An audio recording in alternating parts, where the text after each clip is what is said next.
Hello to the folks that have joined. This is going to be a pretty interactive breakout session.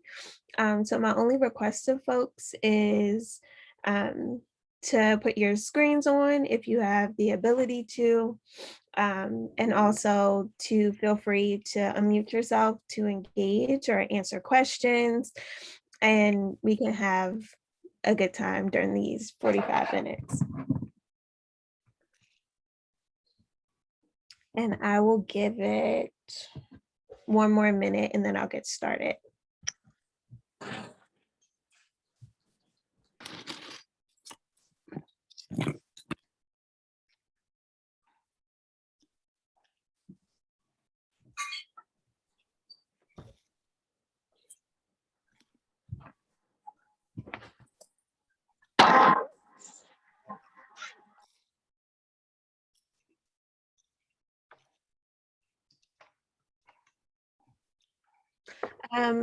So I'll go ahead and get started.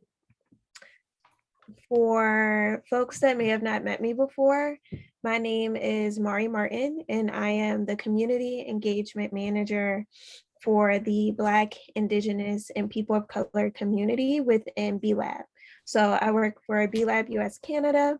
I also curate our Justice, Equity, Diversity, and Inclusion events.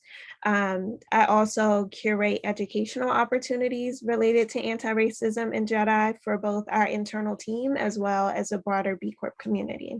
So if you see anything like hip hop and resistance or the racial caste system, I'm putting those together and putting them on for the community and doing other work internally. And today we'll go through how to respond to change, because last year during the civil unrest that took place, I was behind the scenes leading a lot of the work that was happening. And we'll talk about that, and we'll talk about why that was able to happen and how to navigate uncertainty and unrest.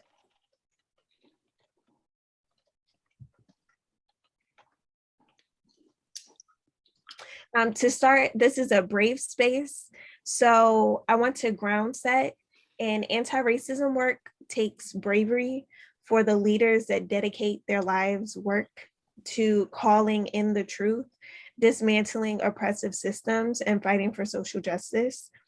We as business leaders have power and a responsibility, because we have power, to commit to the work fully. We can't do this halfway or in half steps. And this work isn't meant to be easy or comfortable. It's very uncomfortable because systemic oppression is uncomfortable for those being oppressed. And when you stretch the most, you grow the most. So I'm asking for folks to show up in this space being honest and authentic. If you experience discomfort, to sit in it and just acknowledge it and let it be.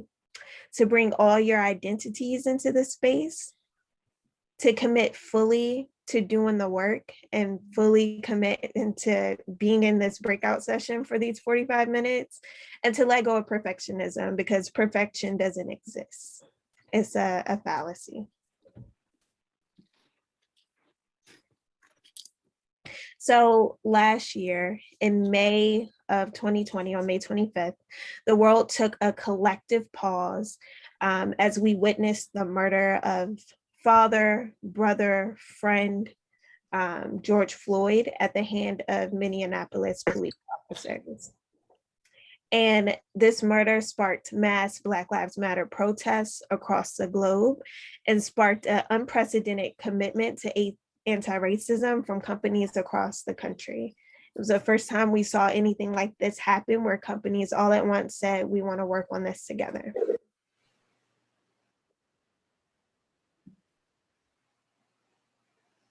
So we're going to get real.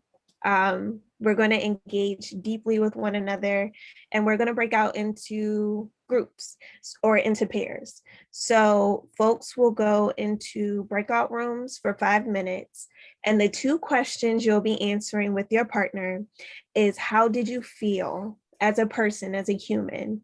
How did you feel last year during the mass protests for Black Lives Matter? And remember that we're being authentic and we're being honest. So I can start off by grounding the space and saying during that time I felt afraid. So you can feel comfortable to share. Like during that moment, I felt really afraid.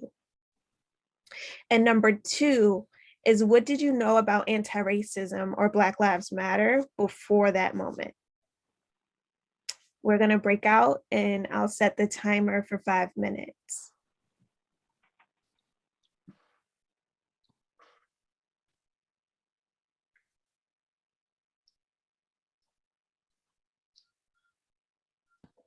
I'm creating those breakout rooms right now, just 1 minute.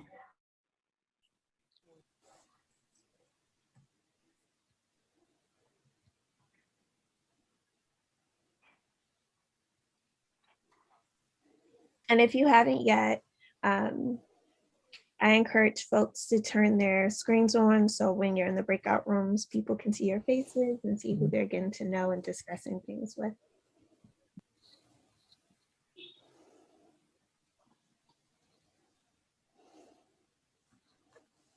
And Mari, it is going to send you to a room, but just you can return to the main section.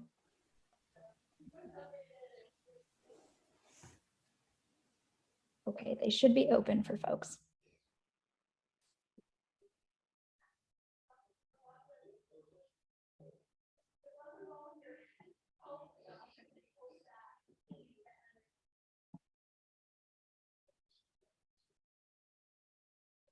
You made it.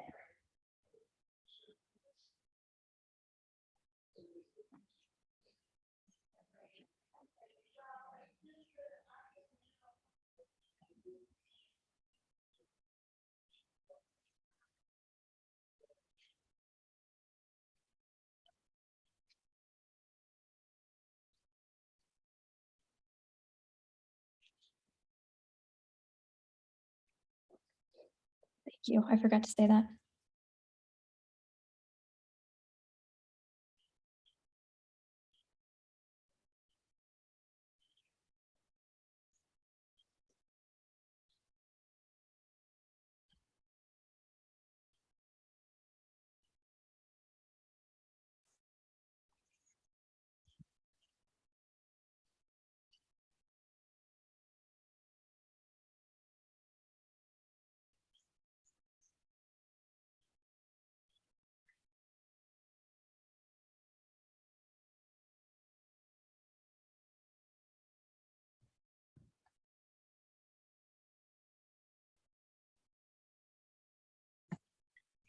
Mari, would you like to close the rooms or did you ask me to?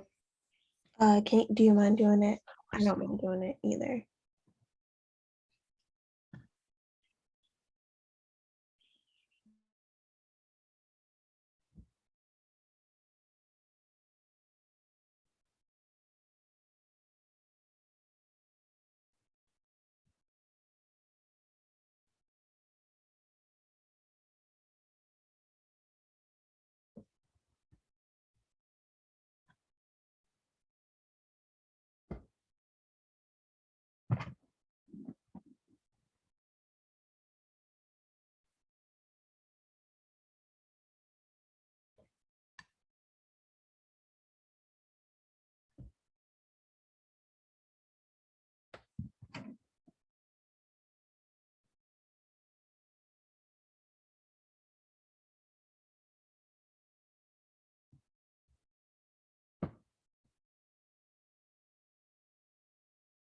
Wow, this is really bad. Yeah.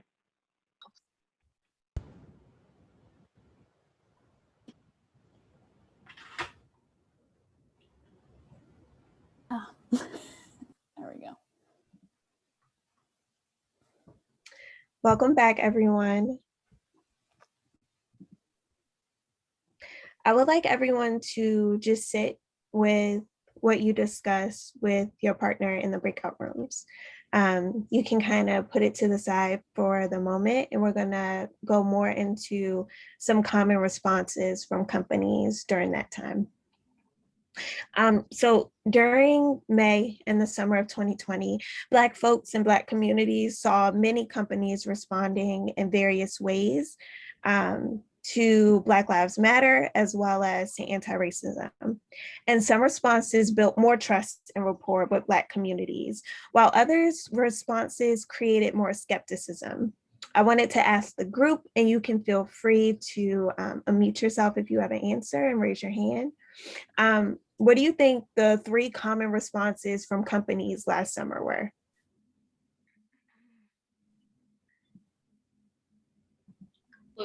Posting a black square on Instagram. That was definitely one of them. There's 2 more, if anyone would like to add.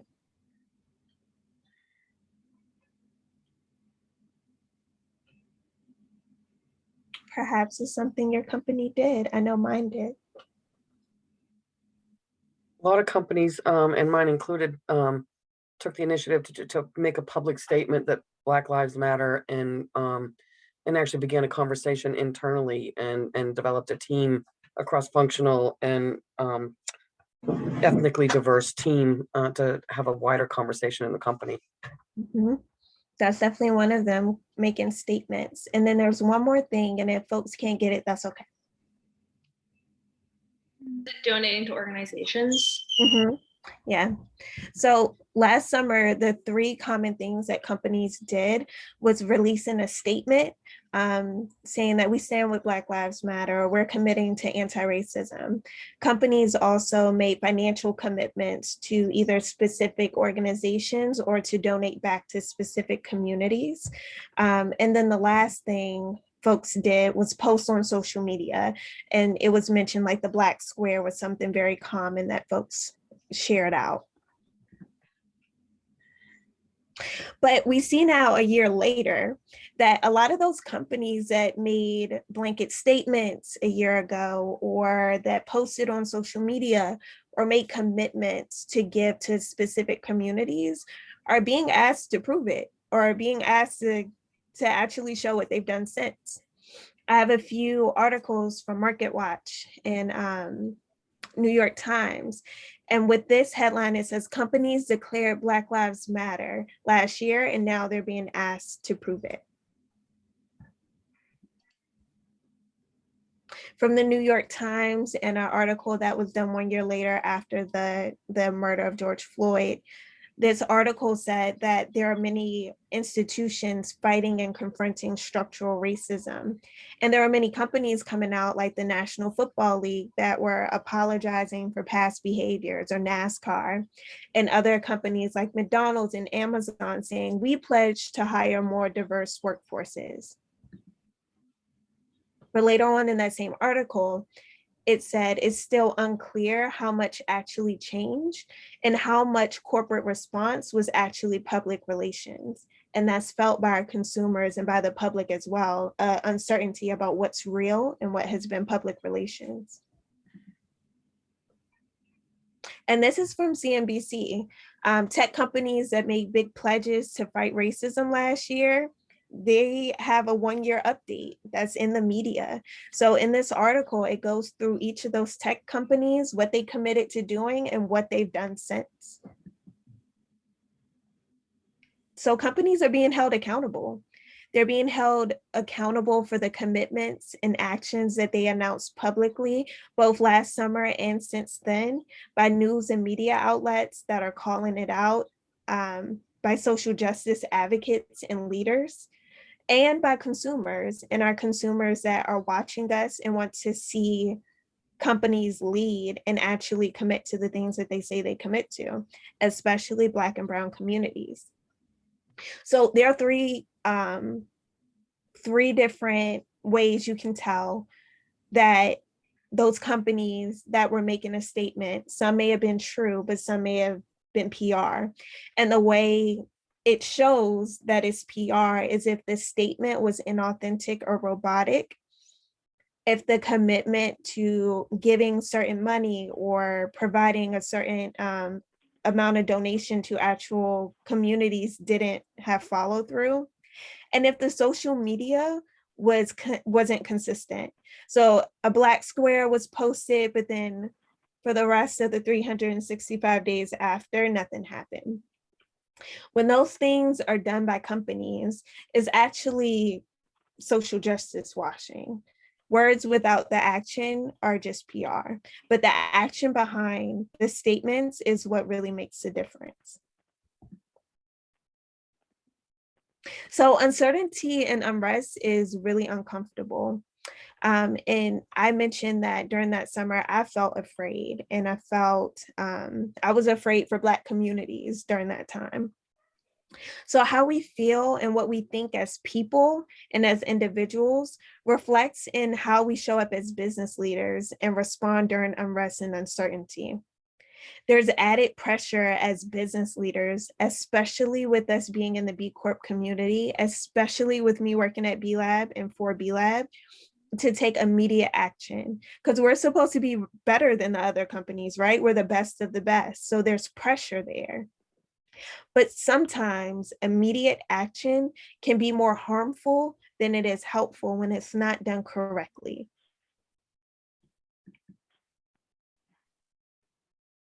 So from a Black woman's words, an activist in Philadelphia, I did an interview with her for this breakout session, and she gave her feedback on what she sees from companies and how she as a consumer responds.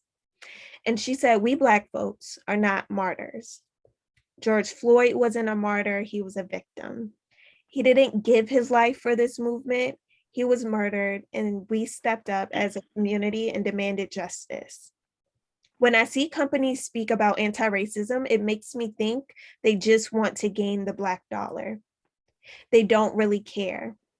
They want us to spend money, and last summer scared companies. When asked how she can tell if companies are being inauthentic, or how can you tell that if it's not real, she said, I can tell when companies aren't serious about supporting Black Lives Matter. Everyone is being fake progressive and making social media posts for Black History Month or giving Juneteenth as a day off.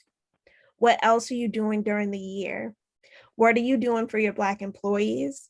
What are you doing for the Black community? We don't need one-time statements without action. And that was from Talia Marie Dean, who's an activist in Philadelphia, a mother, and she also works for a nonprofit in the city supporting the community.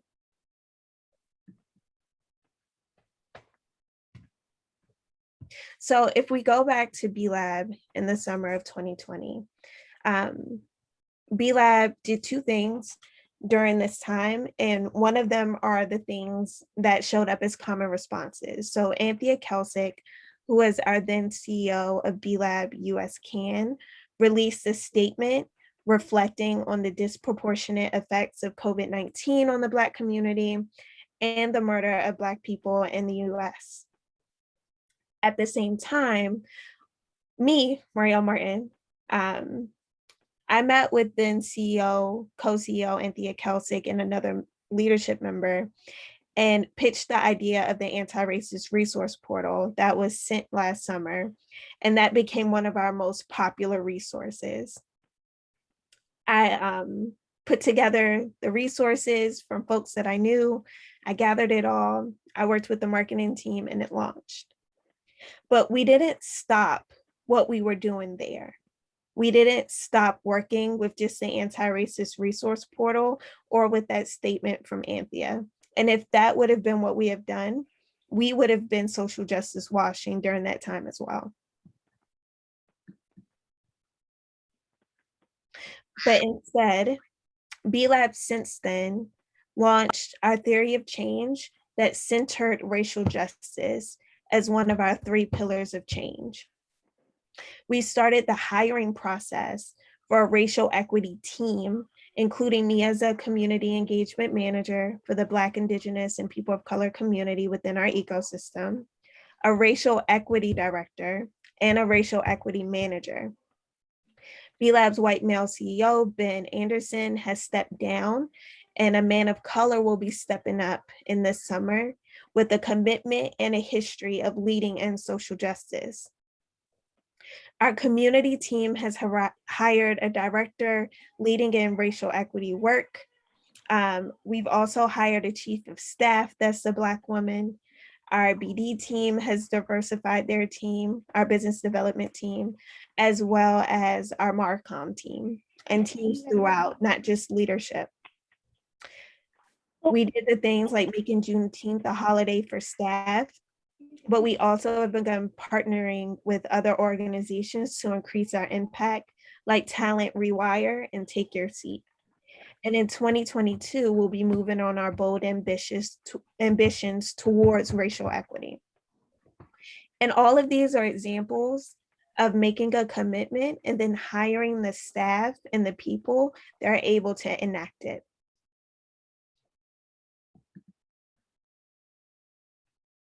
BeLab since then has also centered our staff education on anti-racism to be able to drive towards racial equity. We have worked with Hella Social Impact for training for our marketing team. Provoke has guided our theory of change and also did a project last summer talking to our people of color community to suss out how folks were feeling. Sweet Livity is leading us, another B Corp, leading us on social justice training as a staff that will all be taken together. We have quarterly Jedi series for community and staff.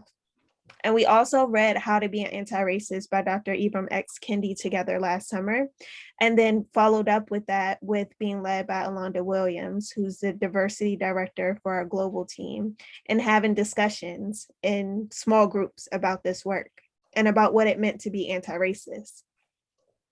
We also have ongoing Jedi education coming from the global BeLab team and Jedi team, like demystifying what it means to be Muslim.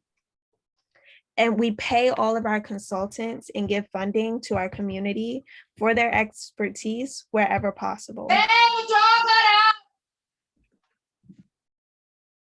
Wherever possible. We also uplift Black artists, paying them for their work on our website.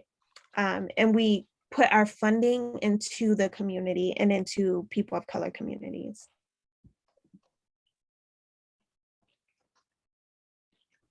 BeLab has also centered Black, Indigenous, and people of color communities with centering them into the actual work that's being produced.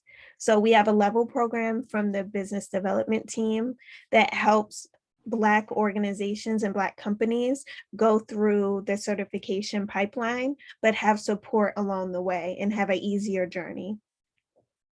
We also have quarterly engagement events that are just for Black, Indigenous, and people of color folks.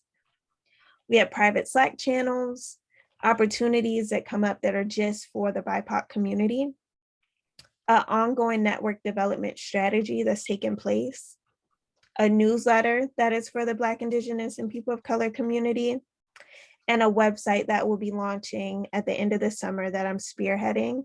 That will be a resource center similar to the anti-racist resource portal, but a resource center geared towards supporting Black, Indigenous, and people of color folks in our community and beyond it. We also gain insight from this community on our theory of change and insight on our bold ambitions for racial equity. So what BeLab has done in the past year has backed up the statements that we made last summer. And we've been putting funding, resourcing, staff, and the programs we've been putting out, all centering towards anti-racism.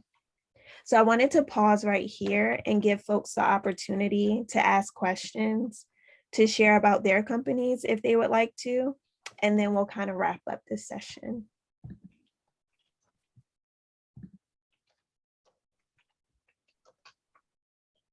But with all that was said, I want to know if there are any questions coming from the community to BeLab on what we have done, or any questions about your companies and what can be done with that. I had a question, just a first question about the CEO stepping down and making space for it sounds like they might have already chosen someone, but if there's information you can share, like what did that process look like? Did someone ask for it to happen? Did the CEO like just nominate themselves, and what does that mean for the team? Like, how did that change management go? I think that's really interesting and exemplary. It seems like it should happen more, that people in positions of power share that space. Yeah, Ben Anderson made the decision himself to step down. So he wasn't asked to step down. He just recognized that he was a white man as a CEO of the company. And that as we move further towards racial equity, that he wasn't the best person to lead on it because he was still learning about racial equity and had a lot of work to do. So he chose to step down, and we hired an external company to do a CEO search. And what we would have previously looked for in a CEO was different this time around, because since the entire organization is focused on climate and climate justice, racial equity, and stakeholder capitalism or stakeholder governance, um, the attributes of a leader was very different. So we were looking for someone that had led in movement building or had led in racial equity and social justice before. And that was placed into the job description and told to the folks that did the CEO search. So when they were interviewing, it brought up a bunch of different candidates that had been leading in social justice work for years, and had the potential to take BeLab to the next step. And that was the goal with Ben stepping down. He wanted to allow a new leader to step up, and be able to lead us into a new era. Also acknowledging that BeLab was founded by 3 white men, and acknowledging that power has to be disseminated for true action and racial equity to take place.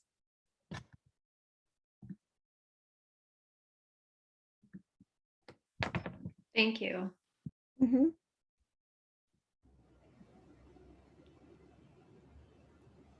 I have a question or a comment. I'm not sure what it will turn into be yet, but thank you so much for your presentation. I work for a small company, and we really struggled after the murder of George Floyd to decide what to do. You know, do we make a public statement? Do we stay silent? You know, what you said about accountability, like, I think we really struggled with that because we had not made public statements about social justice. We're kind of more environmental focused, even though it is intersectional. But our talking about our mission has always been from an environmental lens. So we were worried that if we made a statement, it would, like you said, it wouldn't be consistent with kind of our other social posts. And at the end of the day, we did decide to make a post on social media. And, you know, I think we are doing work internally, but to an outside person who maybe follows our social account, they wouldn't necessarily see what we're doing. So kind of what you're saying, it's not about necessarily telling the whole world what you're doing, it's about doing the work. But we also don't want to seem like we've just made this statement and, we did our part, we're stepping back now. So just curious on your thoughts or reactions to that, something that we've kind of been struggling with a bit. BeLab has struggled too about how much to share externally about our internal journey. I would just say that it's okay to share with your consumers and customers that you're working on things internally.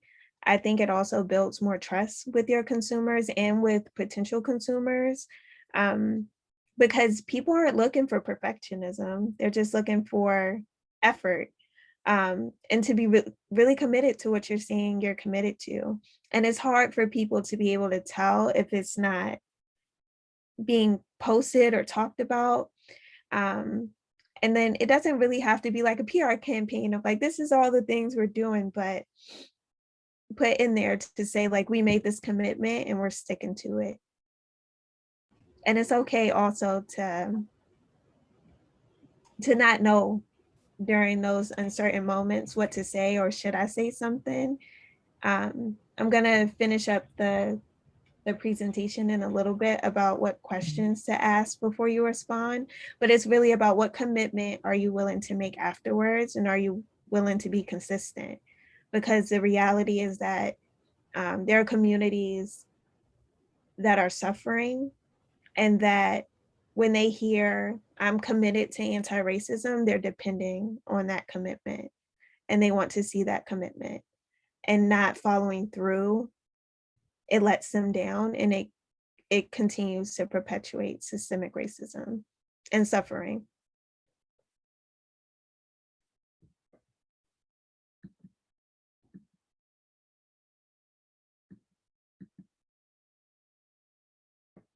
Thank you for asking, Lena. I love the authenticity and honesty. Ashe.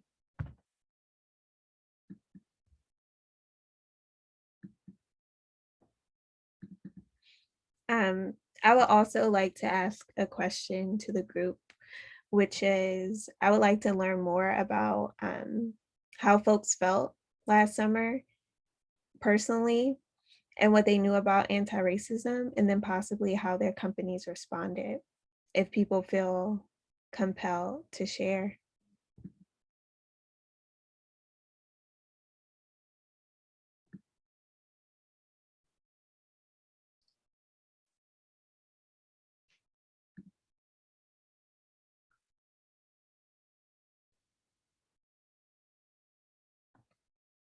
Cheryl said, I felt bad that the protests were being portrayed by some as mobs, and I didn't see that and felt it was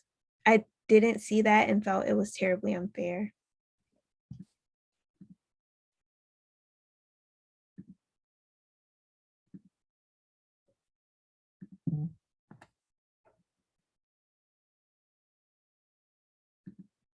Would anyone like to share how their company responded during those times and during last summer?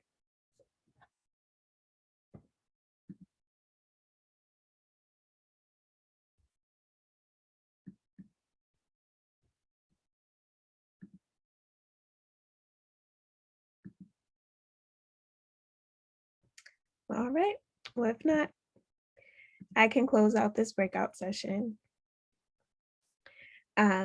I shared about what BeLab was able to do since last summer.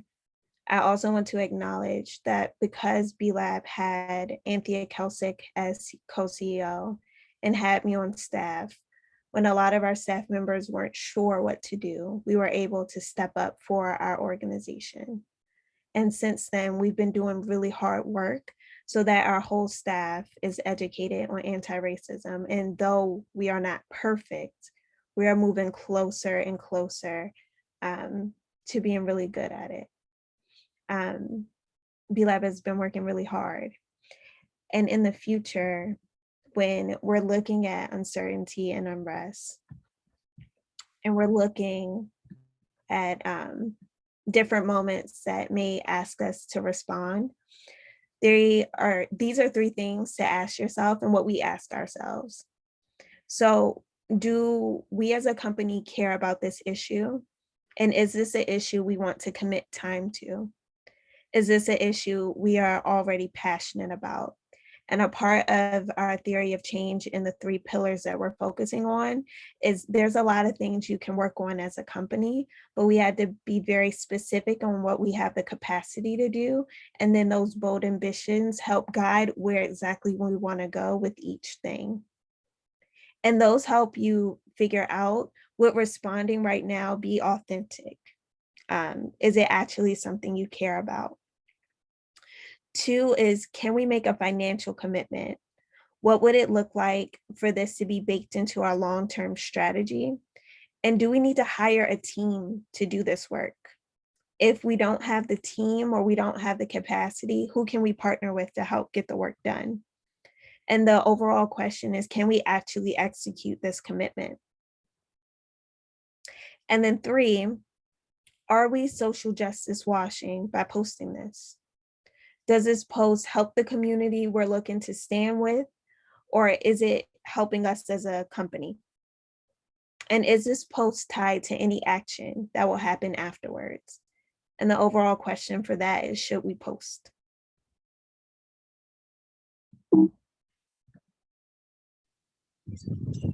So thank you for participating. If it's available afterwards, I can also send the slides if folks would be interested in continuing to have information on what BeLab is doing. or also want to know other ways that they can respond during uncertainty. And I appreciate everyone for joining. I will Thank you so definitely much. share the slides. Thank you. Thanks. Thank you, Marielle. I enjoyed it very much. Have a good one.